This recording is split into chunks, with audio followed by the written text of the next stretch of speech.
안녕하세요. 고품격 허세 방송 허세미술관의 허세남 아트 카운셀러 이한입니다.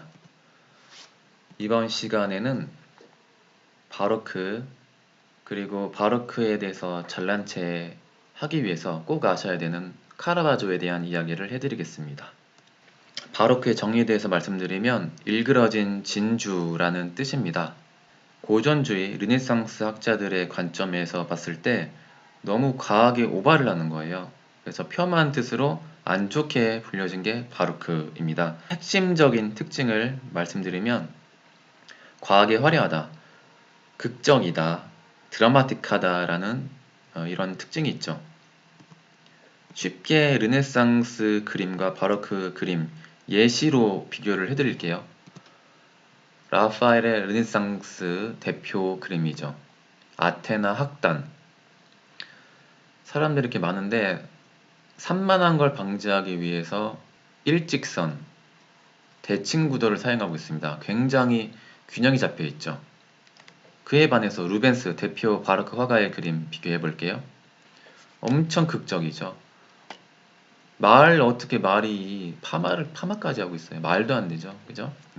그러니까 과하게 오버를 한다는 게 또 없지 않아 그런 특징이 있습니다. 그리고 감성적이죠. 감정이 극대화된다고 보시면 됩니다. 이보다도 쉽게 비유를 들 수 없습니다. 우리가 잘 아는 드래곤볼에서 소노반이죠. 좌우 대칭, 균형과 조화를 가지고 있는 머리 스타일 보세요. 그런데 초사이언으로 변신하면 머리카락이 이렇게 변신합니다. 그죠? 이게 바로크예요. 정말 쉽죠.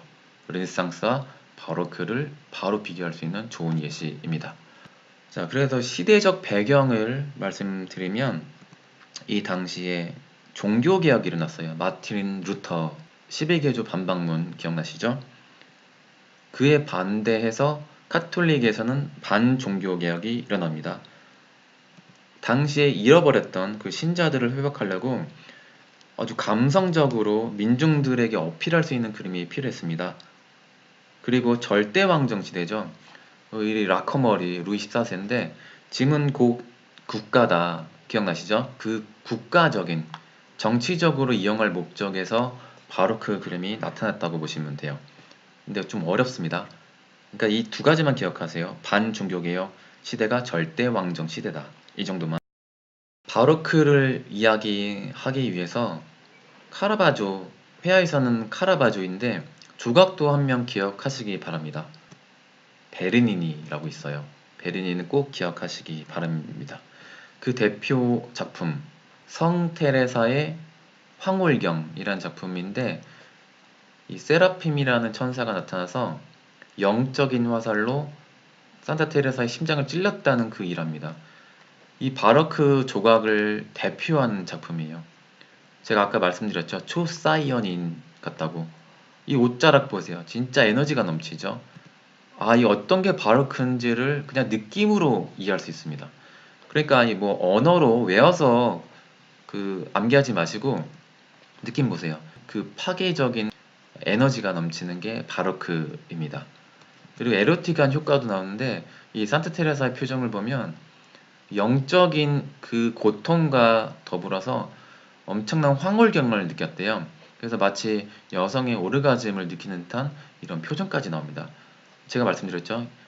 작품, 예술의 극적인 요소, 연극적인 요소가 들어가는 게 바로 그 핵심입니다. 베르니니 꼭 기억하시기 바랍니다. 자, 근데 오늘 제일 중요한 화가가 카라바조입니다. 카라바조. 이탈리아에서 유로화 화폐가 생기기 전에 화폐에 이 화가의 얼굴이 있을 정도로 다빈치 못지않게 아주 위대하게 평가하는 화가입니다. 몇 가지 키워드 말씀드리면 분노 조절 장애, 사이코, 흉악범, 게이설도 있습니다. 이 작품에서 보면 누가 봐도 약간 여성스럽고 게이스러운 느낌도 진짜 납니다. 꽃미남스럽게 그려놓은 게 있죠, 실제로도. 카라바조에 대한 몇 가지 특징 키워드로 말씀드릴게요. 바로크의 시작, 천재 키아로스크로. 이게 뭐냐면 먼저 바로크의 첫 시작을 알렸던 역사적인 화가입니다. 것이 굉장히 중요합니다. 그리고 신이 내린 재능을 가지고 있다고 보고 있는데, 이 화가는 기본적으로 그림을 배운 적이 없대요. 게다가 화가 중에 간혹 천재 중에 천재들이 밑그림 스케치 없이 그리는 화가들이 있는데, 이 화가는 기본적으로 형태, 스케치를 생략하고 바로 붓을 잡고 물감을 찍고 그렸다고 알려져 있습니다. 엄청난 천재죠. 이 화가가 구사했던 그 키아로스크로, 빛과 어둠 차이를 키아로스크로라고 합니다. 대표 예시 그림을 보여드리겠습니다. 티센 보르데미사 미술관에 있는 성 까탈리나 작품입니다. 먼저 기독교 도상에서 이 성녀가 이 쳇바퀴에 순교당했다고 알려져 있기 때문에 이분의 그 도상, 이 쳇바퀴에 날이 달려 있습니다. 근데 기적적으로 이 바퀴가 부서져 버렸대요. 그래서 기적적으로 살아났는데 결국에 참수형 당합니다. 칼이 그 희생을 암시하죠. 그리고 죽은 하늘에 올라가는 성녀들 혹은 성인들에게 주는 선물이 바로 종려나무 가지입니다. 이 도상 세 가지가 있죠. 제가 말씀드린 키아로스크로가 이런 비철이죠. 밝고 어둠 대비가 굉장히 강합니다. 쉽게 말씀드리면 연극의 비철이라고 볼 수가 있죠. 이 카라바조의 대표적인 특징 중에 하나가 바로크 하면 중요하다고 말씀드렸던 극적인 효과가 있습니다. 연극적인 요소라고 그랬죠. 그리고 역동성이 살아나 있습니다. 르네상스 그림은 사건이 이미 종결되고 현재 완료형이었다면, 카라바조의 그 바로크는 사건이 현재 진행형이라고 보시면 됩니다. 다른 대표적인 예시 그림 보여드릴게요. 마드리드 프라도 미술관에 소장되어 있는 다윗과 골리앗 싸움 주제입니다. 키에로스크로 혹은 테네브리즘 비처리가 더 극적으로 묘사되어 있죠. 밝고 어둠 대비가 엄청 강합니다. 그림을 많이 보시지 않았던 분들도 처음에 이 그림을 보시면 그림이 다른 그림하고 다르게 사진 같다라고 말씀하시는 분이 많습니다. 그러니까 당시 그림을 잘 그리는 게 중요했을 때 이렇게 사진처럼 진짜처럼 잘 그려버리면 천재 소리 드는 건 당연하죠. 이 작품에는 약간 잘려 있지만 밑에 실제 보시면 이전에 돌펴매질을 했거든요. 이 밑에 돌자국도 있습니다. 그리고 이 작품을 가까이서 보면 발톱에 낀 때까지 다 섬세하게 잘 그려놨습니다. 바로크의 매력은 순간만을 포착을 해서 이 사건이 어떤 일인지를 궁금해하게 만드는 우리의 상상력을 또 자극시킬 수 있다는 것에서 매력을 가지고 있습니다. 카라바조는 보통 화가들과는 다른 이력을 가지고 있습니다. 이 화가를 두고 분노 조절 장애, 사이코, 또 살인마로 평가하는 이유가 잠시 후에 나오는데, 실제로 이 화가가 살인을 저질렀던 건 사실입니다. 이 작품은 카라바조의 유작입니다. 사연은 이래요. 로마에서 술을 마시고 시인과 시비를 붙다가 모르고 칼로 사람을 찔러 죽입니다.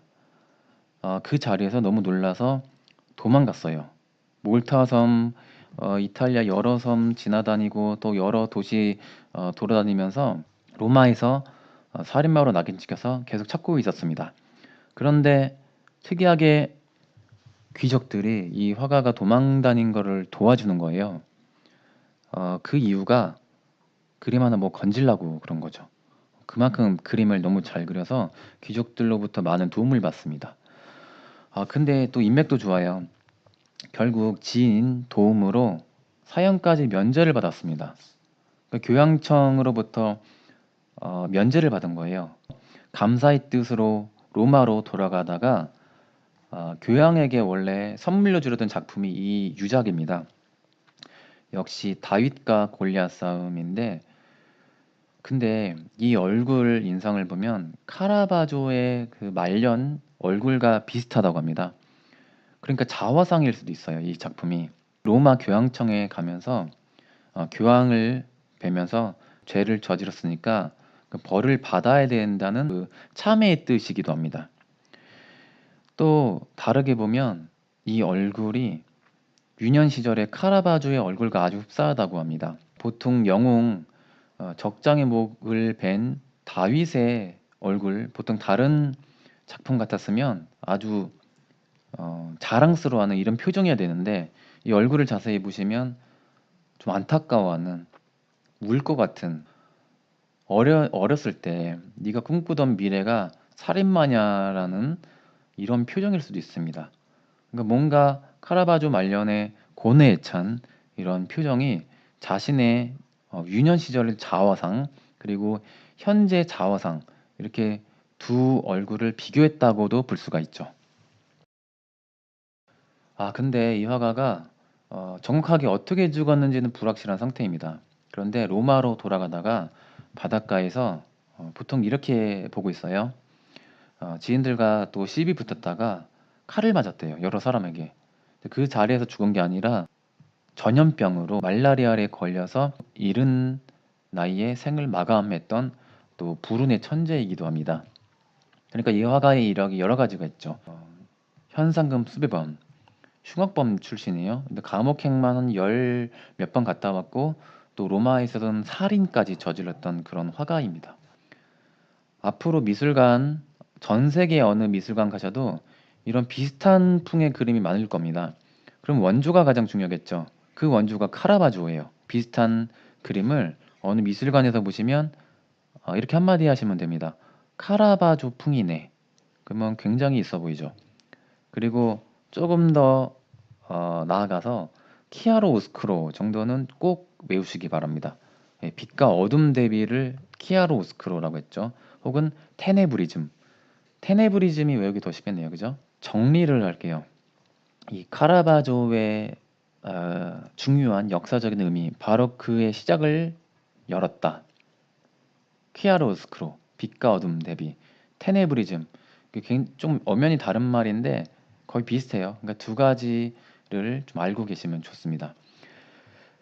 그리고 비슷한 그림들을 카라바조 풍이라고 제가 말씀드렸죠. 이제 이게 어차피 의미가 없는 게 모든 바로크 화가가 어차피 카라바조의 영향권이에요. 바로크 화가는 카라바조 영향을 다 받았다고 보시면 됩니다. 그래서 그런 바로크 계승자를 일명 카라바제티라고 합니다. 이 화가가 뭐 루벤스, 렘브란트, 주세페 데 리베라 이런 화가들 여럿이 있거든요. 중요한 것은 카라바조만 아셔도 바로크는 이미 반을 알고 계시는 겁니다. 예, 이 정도까지 정리하고 방송을 마치겠습니다. 감사합니다. 아트 카운셀러 이한이었습니다.